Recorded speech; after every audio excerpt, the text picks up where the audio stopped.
Getting sued or terminated or anything along those lines can be really scary and concerning. But with the right preparation and plan, you're going to come out on the other side a much better person, and you're going to live through it like I did. Hi, I'm Annette, host of the Wealth Inside and Out podcast and founder of the Millionaire Insider. My mission is to help you simplify the money game so you can create a financially secure and fulfilled life without having to have a PhD or spend countless hours on your finances. You're going to learn how to think like a millionaire, stop worrying about money and wondering if your financial house is truly in order, and instead spend your time doing what you love. With over 3 decades advising 7, 8, and even 9-figure millionaires, and now joining that elite group, I'm in a unique position to help you make the best financial choices so you can create a secure financial future and retirement you love. This is the Wealth Inside and Out podcast. Today's free resource is our Financial Freedom Guide. You can go to themillionaireinsider.com/FFG. When you have your finances in order, it's much easier to handle anything, be it a lawsuit or a firing or anything else. So again, you can access this free guide at themillionaireinsider.com/FFG. This Financial Freedom Guide really breaks it down into your foundation, your strategy, and your execution. So I encourage you to access it at themillionaireinsider.com/FFG. For today's show notes, you can go to themillionaireinsider.com/127. All materials and intellectual property are copyrighted by themillionaireseries.com. This information is not intended to replace any advisor or specialist or to provide any investment, financial, tax, retirement, planning, or healthcare advice. All participants agree to hold millionaireseries.com and its affiliates harmless for results achieved or not achieved. So, you're fired or you're being sued. Either is going to leave a sane person in a state of anxiety. I don't care how grounded you are. I don't care how wealthy you are. It's unsettling. So let's talk about the process to mitigate financial and emotional risk and loss, because it's really both, right? I want to give you just a little bit of backstory. About a month ago, I got a notification from a key company I do business with that they were terminating our relationship, and it was just random and would have been really problematic for some of my larger clients who have really complicated situations just because they have more options and flexibility than some of their competitors. Thankfully, it was simply a communication issue, and we were able to mend it and continue the relationship. But it gave me pause, and I wanted to give you some insight in the event you ever find yourself in a similar situation, because it was nerve-wracking. And not to mention that it's ended up costing me thousands of dollars because I had to get my attorney involved, and it was just really frustrating because it was one of the things where I always look at anything that happens and say, okay, I think everything happens for a reason. Doesn't mean you love everything that happens, but always look at it and say, what did I learn from it? Or more importantly, what can I do to help somebody else in a similar situation? And so that's why we're talking about this today. I came up with 7 different insights. 1 is making an emergency reserve a non-negotiable priority. 2, diversifying your business. 3, documenting everything. 4 is hiring a qualified team, including an attorney. 5 is being prepared always. 6 is managing your emotions. And 7 is creating your plan before you need it. You always need to have enough cash reserves. 3 to 12 months expenses in a cash-like account. Some people may need more. Fortunately, right now, I have more cash than I've had my entire life just because we're building this home. And also because of what's going on and because interest rates are so high on high-yield accounts. Now, again, you got to determine the amount with your advisor, but always make sure you have adequate cash because that gives you confidence that if you are going through something as far as a legal issue or, you lose your job or something, you've got that to fall back on. Now, I avoid lawsuits like the plague, but in this particular situation, I didn't know if I was going to end up getting into a legal hassle. That said, because this was going to be so detrimental to my clients and there's not really a lot of options, I wasn't sure how it was going to turn out. Number 2, diversify your business. So I have a variety of different income sources. This is not through my personal assets. This is just in my business. I've got assets under management. I've got fixed income because I pretty much treat my fixed income just like it's an asset under management because most of that is, and it's tied to a little bit different than AUM, but I like it where I'm being paid ongoing, so my clients know that I'm going to continue doing work versus getting paid up front, which a lot of advisors do. And I would just encourage you, before you do business with anyone, find out how they're being paid. And if they get it all up front, how do you have some insurance that they're going to be there to service it for the years to come? I also get paid on RILA business, and then insurance income, meaning from insurance products I've sold, and then hourly fees. And then I also have income from my online business. So it's basically about 6 different income sources. Now, all of these are from different companies and different sources. I learned early on that you do not want to have all your eggs in one basket. So you just got to be aware of it. Now, you may not have the ability to create that many streams of income, but what you can do is have more than one and have more than one vendor.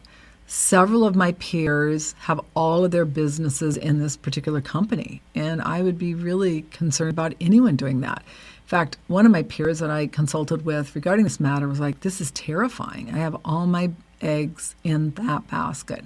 So hopefully that just helps you to get thinking about how you can diversify your income. And obviously that doesn't even take into account all the other sources of revenue we have through our personal monies and our retirement monies. I'm just talking on that front about your business. Now, if you don't have a business and you just have a job or a career, then you want to make sure that you have personal money in the event that you need to either supplement your income or if you need it for legal counsel. I encourage you to document everything, and especially legal or compliance matters. I am anal about compliance and about legal matters. I mean, partly because it's the right thing to do, but also because I want to make sure I have a really good paper trail. And thank goodness I did, because it really saved me. When you get in the habit of documenting everything, it's going to become second nature. So I encourage you to do it the sooner the better. Ideally, you have a CRM, but if you don't, you can use Excel or a Word file. Just make sure you have a reference to it, the date, who you spoke with, ideally their full name, if not, their extension, their city, any information you can. Now, one of the things I find interesting is a lot of times people won't give you their last name, but then I'm like, could you give me an email confirming that? And then on the email, it's got their last name. It's so fascinating. Whatever you do, just make sure you're documenting it. All right, you want to hire the right team of qualified advisors. That includes an attorney, a really good attorney. Now, if you have a business, it's critical, and that attorney should specialize in whatever your specialty is. You also want to make sure that you've got even maybe just a general attorney, somebody you can bounce ideas off of. Now, sometimes you can have an advisor that's really qualified that you can bounce ideas off of. It's so important if you have a business that you've got somebody that's qualified to help answer questions. You always want to be prepared. I mean, it's absolutely critical, and you want to be prepared before something happens. And, I don't want you to be paranoid. I'm not paranoid, but I also have seen so many situations where just by a person being organized and having the backup and documentation, it has saved them tens of thousands, if not hundreds of thousands of dollars. So be prepared always. And then manage your emotions. Now, this one might seem like, oh, what? But I'm telling you, managing your emotions is probably more important than anything else. Managing your emotions is extremely important before the event occurs, because when that event occurs, I'm here to tell you, my friends, it is like you just feel like a rug has been ripped from under you. You also need to know the key rules and regulations of your industry. When the primal brain is out of control, we go places that provide no resolution or benefit. We are not thinking clearly, and that's why you've got to get that under control. It takes practice to manage your emotions so that we can think clearly and respond appropriately. And that is why, meditation, mindfulness, all those stress reducing tactics that also help you quiet your primal brain and get in touch with yourself and your intuition are so important. And even, I have a very strong meditation practice, and it's really getting clear on the emotion you want. How do you want to feel? I want to feel peaceful. I want to feel calm. I don't want to let outside circumstances drive me crazy. And it's very easy to let them if we're not on top of it. It's really critical that we are proactive in this. All right, so mindfulness and stress reduction techniques that can also help you is just being present. When you engage in mindfulness and meditation techniques, you are going to be more focused. You're going to have less anxiety regardless of what's happening out there.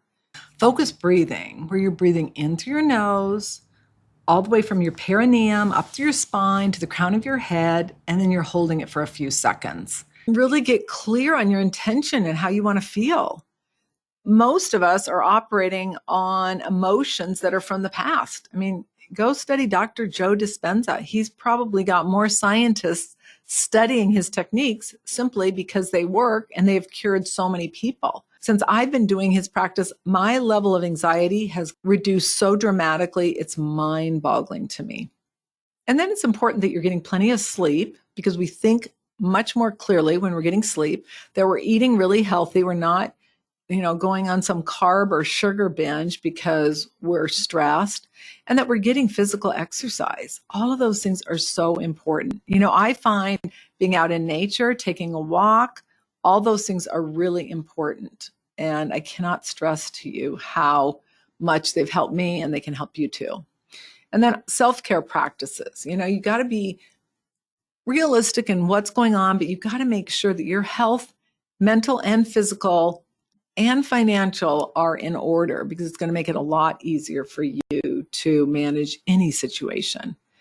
And then create your plan. And your plan should include a support system, enough emergency reserve. You want to make sure you're prepared in that front, that you have adequate insurance. That's important. That you've got really qualified advisors, and that you have a game plan that you understand, that you've implemented before you need it. The bottom line, my friends, getting sued or terminated or anything along those lines can be really scary and concerning. But with the right preparation and plan, you're going to come out on the other side a much better person, and you're going to live through it like I did. All right. On that note, you guys make it great. I'm Annette. All international copyrights are reserved. Thanks so much for joining me. I'll look forward to seeing you next week. Bye for now.